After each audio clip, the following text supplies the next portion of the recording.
I want to thank Patagonia and Christian for putting on this wonderful event. Such a wonderful space, so thank you so much for making this space available. Tethered. I've long ago learned to ignore the rhythmic tug of the chain that tethers me to the ocean floor. A chill curls around my painted stripes as fog rolls toward a distant shore and wave-powered bells warn those sailing near. I hear passing ships cutting toward the Golden Gate and imagine their carefully stacked containers swaying in the swells. Later, fog fades and California's sun steams dew from my metallic frame, unveiling the shore's outline once more. A seagull pauses, perched and chattering, singing me stories until trade winds lift her to dance above white caps. Soon, the season of storms returns, bringing fierce waves and wind to power the peals of my warning bells. Deep in winter, mist freezes to my metallic skin, crafting turquoise crystals that flicker in the moonlight. But in time, calm and warmth return, lit by the moon's waning crescent, mirrored on still water's glass. Do I measure time in seasons, or in dawns and dusks, or count the cycles of frost freezing, then dripping melted down my spine?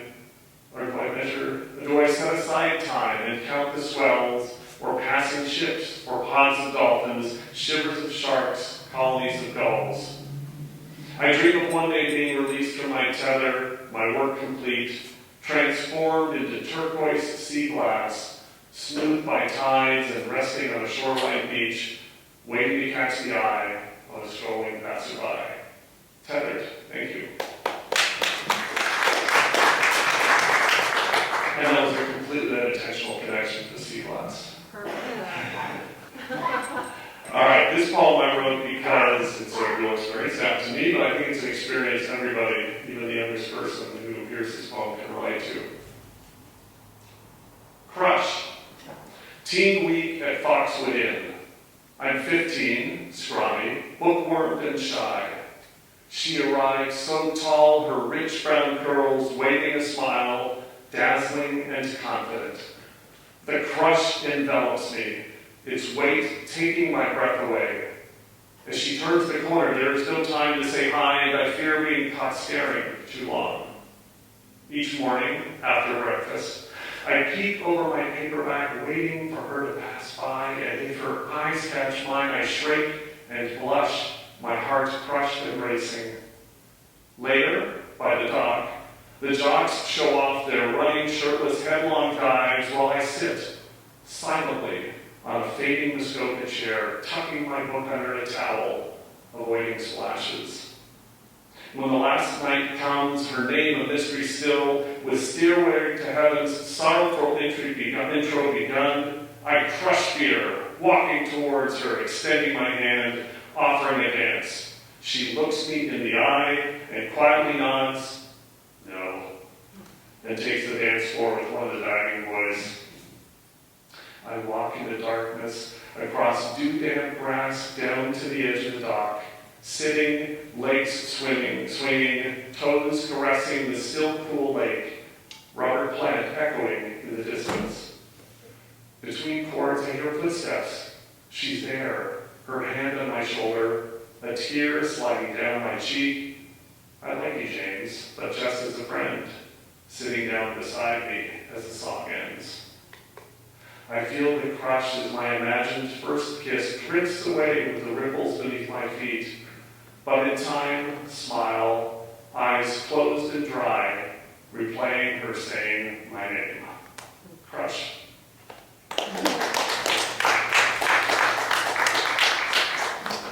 This next poem was written because of writer's block, or I could sense it coming. So I took a 12-hour round trip to be inspired, and it was. Ghosts of Bodie, California.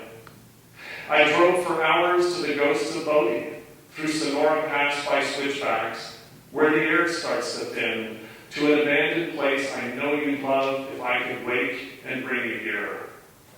Sierra's wind lifted dust from gravel down a winding, dead-end road, spitting rocks left in my wake, a chattering ride through grazing cattle, past a graveyard marked with stone.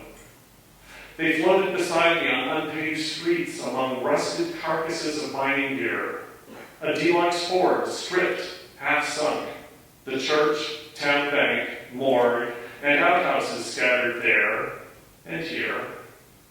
I peered through the grimy glass, wallpaper stained and draped in shreds, lit by sun through ceiling cracks. A single chair, still and waiting, one miner's lamp ever on display, scattered trinkets suspended. Gold brought them here, 10,000 strong, rushing deep to chase rich veins while stamp mills crushed extracted ore. Rising spent when whistles blew, blackened, worn, then to their homes. And as happens, time decays. One by one the settlers fled until the last home's light went dim, just shadows left to roam and mourn. Goes to Dublin, California. Beautiful place.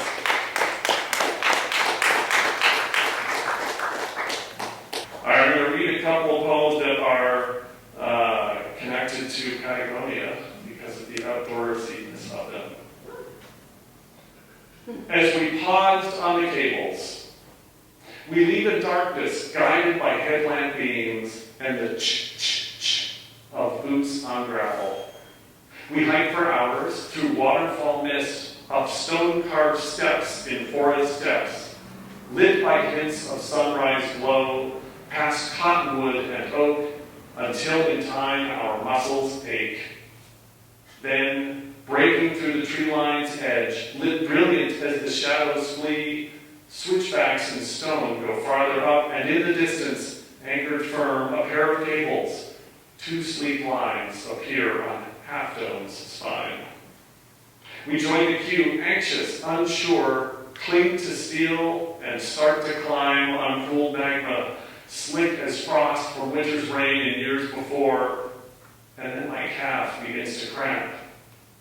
I pause for breath, suspended on a weathered plank. Your camelback just steps ahead. You turn and ask, "Are you okay?" And so I say, "We're almost there. We'll be okay. I can see the summit now." And then, I'm holding you, only just born, cradled up, so perfect, slight. My teary eyes begin to blur. Time disconnects. I won't let go. Your sleeping breath so softly slows. For my other daughter, Emily. And I knew the poem for my younger daughter, Emily, but I'm not reading it tonight, so forgive him. Another poem that is inspired by my love of the outdoors. The silent roar of Haleakala. 10,000 feet above Maui's surf, I step away from my car onto Haleakala's volcanic rock, lava carved by pockets of steam. In the distance, far below, trails snake between rust-tinted cinder cones that burst up here and there through the red-brown dust. It is afternoon, and the sun has broken through the tufts of cumulus scattered across the sky. The ocean-fueled wind is constant, whistling past me as I head down into the basin. I have as much time as waning daylight and a 3-liter camelback will allow. I cannot linger after nightfall or risk being lost, a burial mound. An hour trekking and I'm beyond the tourists, their Crocs and flip-flops, laughing and smiling, and steady snapping of postable poses. I pause by a brilliant silver sword, her rings of hair thriving in the dust, protected by a wall of stones placed by thoughtful passers-by. And on and along winding trail, pushing through the trade wind's roar, until I rest by a sheltered slope, in eerie silence, all sound vanished, just the in-out pull of breath, and the metronome inside my chest. Thank you. All right, let's grab 2 more, a short one and a fairly short one. Both from my new book, Works in Red and Gray. This is number 15, from a series of poems about a trip I took to the Soviet Union in 1983 when I was a teenager. It was a very strange experience. I spent 18 days in Soviet pre-perestroika Russia. So this is the shortest poem in the collection. Number 15.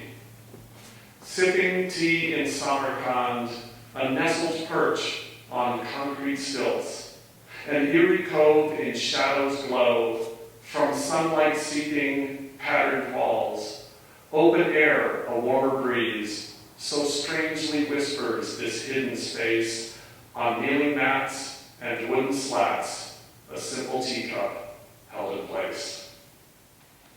Thank you. All right, I'm going to close with the very first poem from my new book. The New Yorkers. Visiting last fall, I noticed the New Yorker on your kitchen counter. Our issues identical, but for the address boxes. One marked California, well lit by endless sun. The other lake of bays, burrowed deep in pine. I wonder, do we skip the same reviews, ponder the same poems, laugh at the same cartoons? Do you display a curated selection of covers on your coffee table and bathroom magazine rack? When I was younger, I would sit cross-legged among your colorful, unread stacks.